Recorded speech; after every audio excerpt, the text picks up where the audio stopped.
I'll tell you what I found out. I found out I had a couple thoughts that I wanted to share with you. Hi, it's Dwight.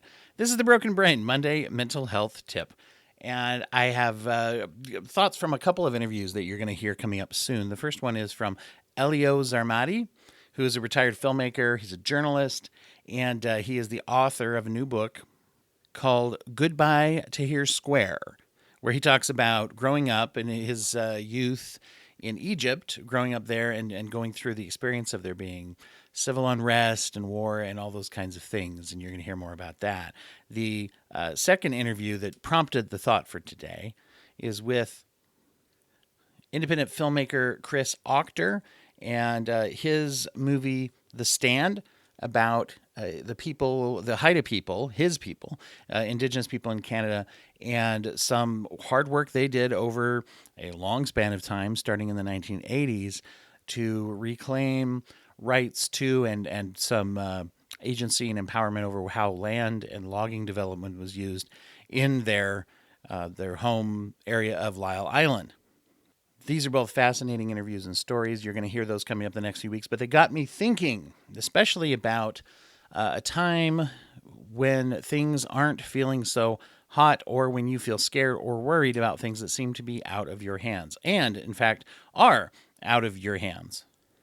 A lot of the bigger problems that we face in the world are things that go beyond our ability to impact in a meaningful way on a large scale. There are many things that we just don't control. So what do we do about that? Do we try to find a way to control them? Do we try to focus only on things we can control and ignore those other things? I'm going to say that a balance between sort of those two is how it usually people try to find a way to do. Try to control what you can, don't worry about what you can't, or try to expand what you can or link up with, or just all of those different things. And those come up in the discussions that I had with these individuals. But the thought that this gelled into that I wanted to share with everybody today is do not stop trying. You could say don't give up is another way of saying that. I know that this sounds very, very basic, but I'll tell you it's not. And here's why. We do tend to either give up or burn out or just become cynical. And when we do this, I think we fall into either shutting down, ignoring solutions. We don't talk about things. We sometimes repress emotions. We just begin this shutting down process. Now, I'm not talking about purposeful reallocation of energy and resources to other things. If you find, oh, well, this is more rewarding or this is less rewarding or whatever, that type of thing, that's purposeful. But what I mean is when we say something sucks, it will suck forever, and all the things that we could do about it or all of the things that, no matter what they are, they will never work, and so we will just stop doing them.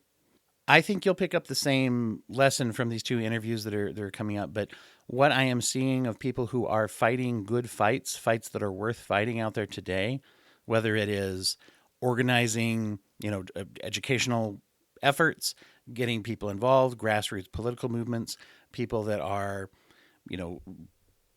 trying different things with protests or educating people about laws, you might say to yourself, like, well, all that's just a waste. I believe that the people who are in opposition or the people that are in power, they may just be stupid or they may just be evil. I will say in general, once we've decided people are evil or stupid, it's very, very hard to work with them.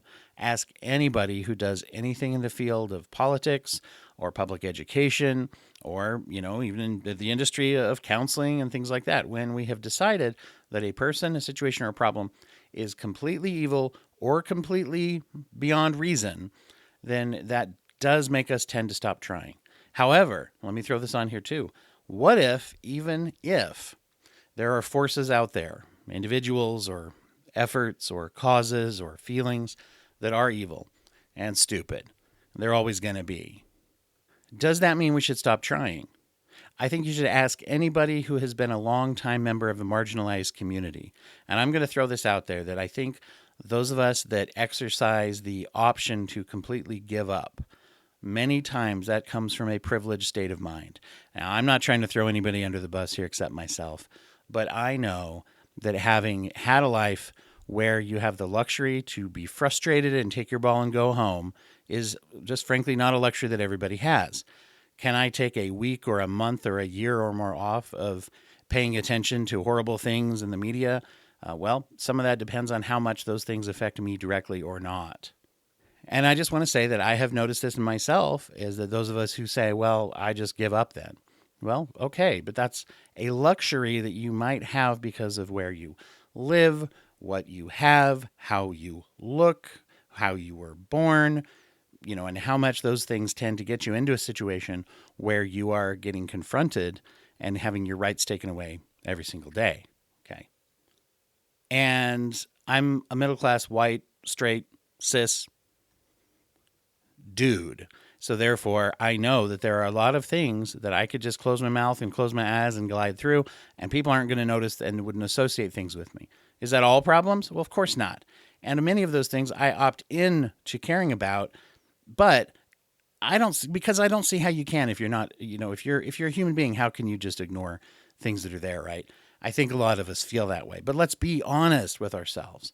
The burnout and shutdown is a privilege that some of us have more than others have. People who don't have that privilege, I think we should listen to them.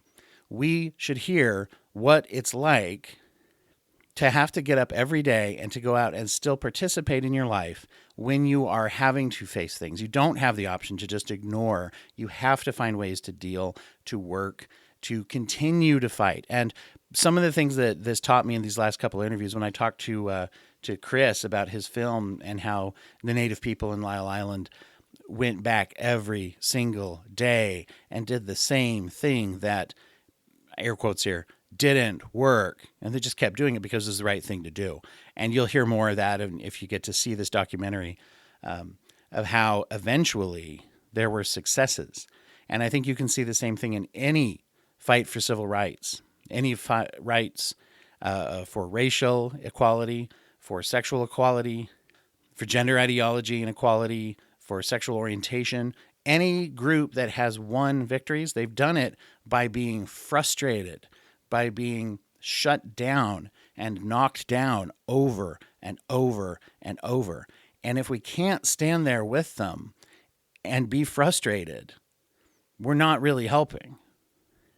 And I look at a lot of the world where I live now, and I feel sick with a lot of the marginalization and a lot of the rights that are being pulled away from women, from trans people, a lot of the racial inequality that's being doubled down on, of people who are angry, people who use philosophies and religious ideas and things that are meant to be beautiful and use it to hurt other people. And when I see that, I want to crawl under a rock and I want to just hide and I want to just disappear and tell the world to just all go fall off a cliff, right? But even if I could do that, that would be such an unmistakable entitlement privilege attitude to do, okay? Don't get me wrong, I can't do that. And I think it's a myth that we hide behind, that whole philosophy of we won't stand up for anyone until they come for us as well, right? I mean, that is true. Something against one of us is against all of us, just as humans, as siblings of humanity with each other. But even if we can get away with ignoring it for a while, we have to keep trying. And many times the things that you try are going to be the same things that you try over and over and over. Listen to any of the guests who come on my show, many of whom are talking about personal transformation or personal healing, working with those things with your mental health and other various aspects of health. All of them will tell you, this comes up again and again on the show. People say, don't try the same thing over and over and over. Actually, it comes up again and again on my show that you do have to find maybe different ways of trying them, but you do have to keep trying to be healthy. You do have to keep trying things that haven't worked before. If you're trying to get somewhere that you haven't been able to with your happiness, with your mental health, and with managing your life, you have to keep going. Take breaks and rests when and if you can. But you have to keep doing healthy things. And you keep trying, and hopefully you get some success in an area here or an area there. But even when you are succeeding with things, you have to keep doing. You keep doing the good things. And as I've heard Jon Stewart say recently, I've really liked a little message that he's been putting out about you have to work every single day in order to make the world look a little bit more like the world you want to live in. I don't want to pretend that's my quote. He's been saying that a lot lately. And so, just the thought that I want to leave with you today is don't give up. First of all, don't let us fool ourselves into thinking that we really can just give up. If we're not doing anything, we're making a choice to let other things happen anyway. But we got to keep trying on whatever level, whatever little micro good level that we can do to go out there and make the world be the way we want it to be today and to treat people the way we want to find the way to treat people today. Whether that means just whatever that means. Those are the things you have to figure out. But don't stop trying and don't stop believing that your efforts matter because they really, really do.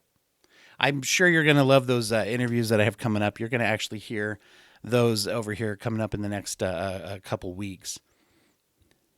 And I want to plug the D Coffee Foundation real quick. And that's why I plug these charities and why I ask my guests to share charities. That's why I give 50% of the Patreon donations to a charity every single month, because those people are people who are doing. They are putting literally their money or our money or whatever money they can get and apply to a good cause. This is why I love to share these things so much on here. So the February charity of focus is the D Coffee Foundation, which is Dr. Delise Coffey's foundation for helping young people to further themselves and their education, mostly through athleticism and through gaining athletic scholarships. If you go to D Coffey, that's Delise Coffey, sports psychologist is the founder. That's D as in Delise, Coffey, Coffey, foundation.org to learn more. If you do join the Patreon during this month, your money will go towards 50% of it will go to the D Coffee Foundation each month as long as you are a member. So I'm really, really excited for you to hear some of these interviews that are coming up. It's possible, depending on which Monday this is, I don't have the calendar in front of me, it's possible that you'll be hearing Elio's story about growing up in war-torn Egypt tomorrow, and then the other one will be coming out in the next week or two. There's a bunch of good ones. I'm recording these interviews faster than I can get them out for you guys. So appreciate those that are members of the Patreon that are helping to carve out a little bit more time for that kind of thing and getting those things to you. I'm also excited to give you patrons a couple new things that are going to show up in the bonus materials. Thanks so much, everybody, for being there, and hang in there. It's a tough world sometimes, but I know you got this. Keep it up. You can do it.